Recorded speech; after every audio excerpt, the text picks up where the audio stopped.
Hello, everyone. I would just like to take a moment and introduce myself. I am Jay Lovelace. I'd like to say hi, and I'm excited to be here as a part of Gages Lake Bible Church.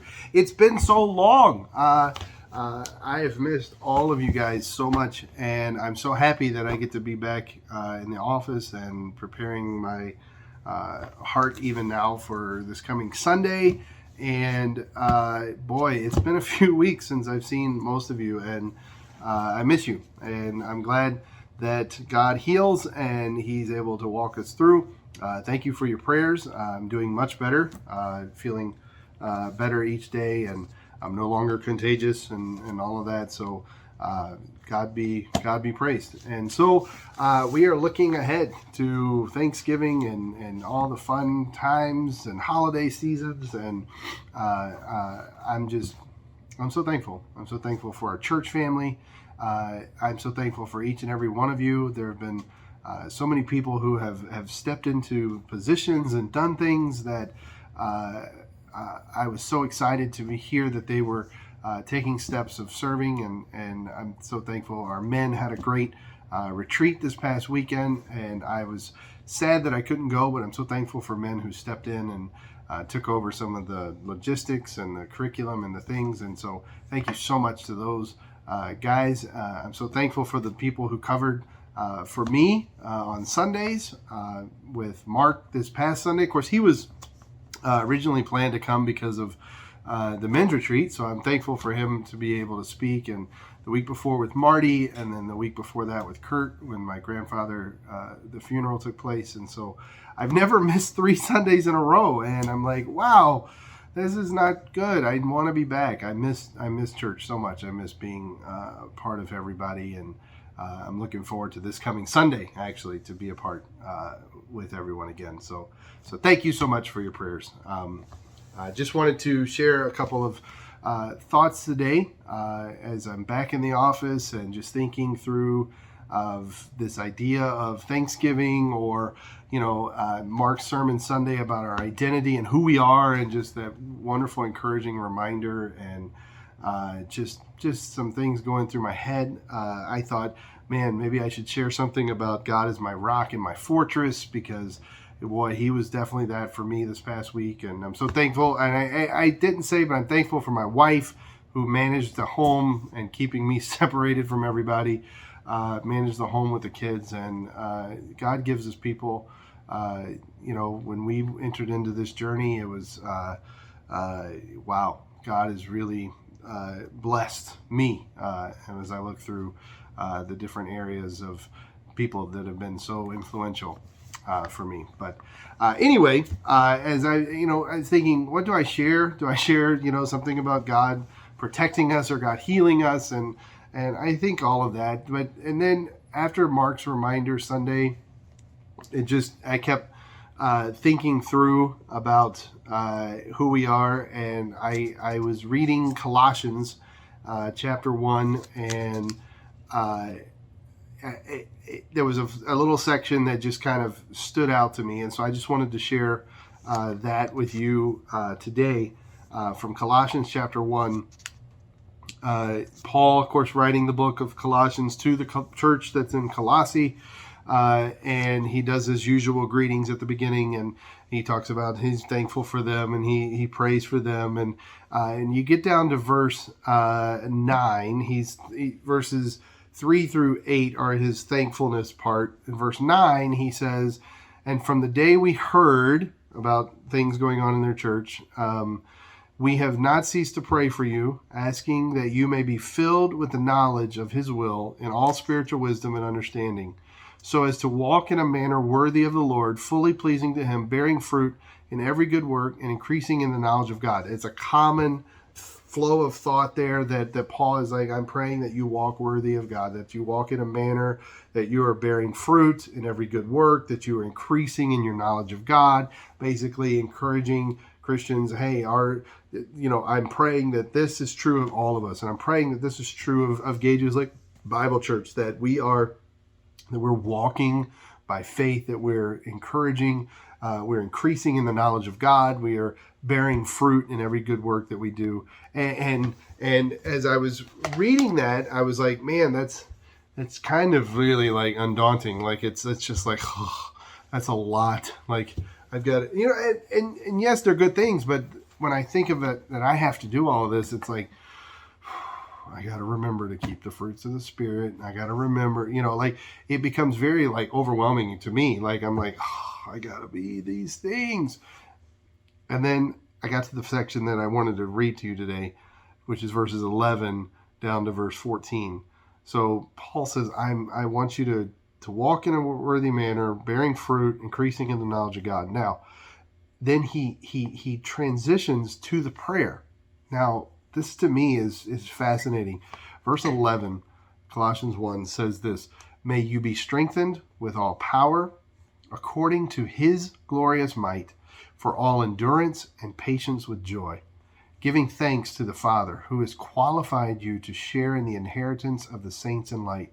He has delivered us from the domain of darkness and transferred us to the kingdom of his beloved Son, in whom we have redemption, the forgiveness of sins. And to me, like, something that I experienced last week was weakness. Like, one of the main symptoms that I struggled with was fatigue. I would get extremely tired very fast when I was sick. And even now, like, there's lingering effects of that. Part of it is because I sat around for a week and I didn't do anything, so my muscles are fatigued. But like, strength was something that I didn't have. Like my brother had a worse go of it than I did, and we were talking, and he was talking about how weak he was. Like it was a chore just to stand up and to stand for any length of time.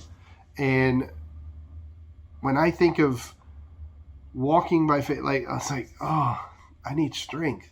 And Paul says, may you be strengthened, not with your own power, but with the power according to his glorious might, for all endurance and patience with joy.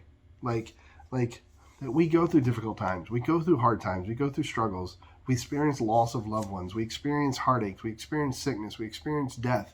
We experience these things. And Paul says that, he goes, I pray that God gives you strength to endure and to be patient with joy, to know, to give thanks to the Father who has qualified you. He has qualified you to share in the inheritance of the saints in light. You ever thought about that? You ever thought of, like, you? One of my students this week was asking me the question about the story of Hosea, and she was reading the Minor Prophet, and she was like, it's weird. It's like there's this guy who has to marry this like sinful woman, and I'm like, yeah, that's exactly right. And she's like, I don't get that. Why would God tell him to do that? I said, isn't it interesting that when you read this story with the New Testament goggles on, with New Testament glasses on, that you see that that's a picture of Jesus in the church. That's a picture of Jesus and me, that Jesus saves me, the sinner, the sinful person. And now that I'm a Christian and I look at that, God has qualified me to share in the inheritance. I don't deserve this. I don't deserve to share in the inheritance, but God is. I'm giving thanks to the Father. Like, we're entering into this idea of Thanksgiving and being thankful. One of the things we're so thankful for is God has given us an inheritance.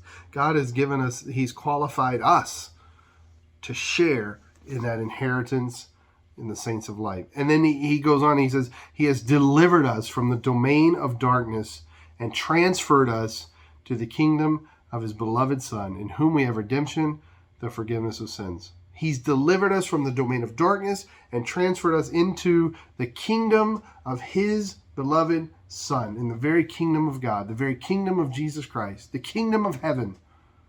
And we have redemption, the forgiveness of sins. And one final thought from this: qualified, delivered, transferred, strengthened, all of those are past tense. He has qualified you. He has delivered you. He has transferred you. Which means when Jesus died on the cross, because it was even in the past when Paul wrote this. When he died on the cross, it was at that moment that you were delivered. You believe in him, you are delivered from the domain of darkness. You are transferred to the kingdom. You are adopted into the family of God. You have redemption. You have the forgiveness of sins. So now what do? You give thanks. You be strengthened by God himself, the God who has glorious might. And you give thanks because he has qualified you to be a member of the inheritance. He's qualified you to be a part of that. Once you think through all of that, then you know what the result is? The result is bearing fruit in every good work and increasing in the knowledge of God. Like, what else is there left to do other than I'm so happy. I'm so thankful that I get to grow in the knowledge of God and to be bearing fruit in everything that I do, because he's given me all of those things. I hope that you have a great week. Like I said, I'm so happy to be back in the office, and it's a little messy in here, but that's for me to worry about. But that was messy before I got sick. But anywho, I hope that you have a great week. If there's anything we can do for you, please let us know. Don't forget this Sunday morning worship, and then Sunday afternoon at 4 o'clock is our Pie and Praise Sunday, where we're going to meet in the auditorium and we're going to sing a time of praise together, praising God for his goodness. And then we'll head to the back in the fellowship hall, where we will have pie. Well, we're going to have pizza pie. The church is going to order pizzas for everybody, and we have some for the kids and some for the adults, the ones that like all the fun stuff on the pizza, And then you guys can bring in all kinds of dessert pies, whatever you have: banana cream, pineapple pie, apple pie, pumpkin pie, sweet potato pie, pecan pie. I know I'm in the north; it should be pecan. But different kinds of pies, bring them out and we'll have a great time together. But the church is providing all the pizza pie that you could eat. If you're not really a fan of the pizza pie, you can bring something that you want to share as well. That's totally up to you. But that's what we're looking forward to doing. So we'll see you at 4 o'clock Sunday afternoon, after we see you Sunday morning for church. Have a great week, everyone. See you next time.